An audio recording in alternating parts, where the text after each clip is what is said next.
Баарыбызда айып бар. Айыбы жок адам жок турганда. Катасы жок адам жок. Кемчилиги адам жок. Siz men kança ayыбымды айтсаңыз, мен андан да көп билем. Аллахым андан да көп билет. Ошон үчүн бир адам, бир алым айткан экен. Ой, урматтуу мусулман бир тууган, siz менин айыбымды көрүп алсаңызчы, мага айтыңыз, оңдой турган мен. Мага айтыңыз, өзүмө айтыңыз, оңдой турган мен. Сизге сооп болот.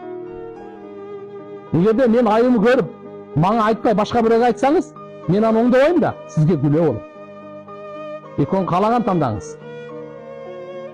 Урматтуу мусулман бир тууган, мен айыбымды көрсөңүз, мага айтыңыз, мага. Өзүмө айтыңыз. Алла сизге райым кылсын. Сизге сооп болот, сизге сооп болот. Мен Кудай кааласа аны оңдойм. Мен эгерде ошол айып менде болсо, мен оңдойм. А мен карап көрөйүнчү, сиз айтып аткан айып менде барбы жокпу? Жок болсо, тууган бул жала. Ошо менде бар болсо, ошол айып, ошону бирөөгө айтсаңыз, ушунун аты гыйбат. Ушунун аты ушак. Бүгүн биз мусулмандар ушак эмне экенин билбей калдык. Гыйбат деген эмне экенин, жала деген эмне экенин билбей калдык. Гыйбат дагы харам, жала дагы харам.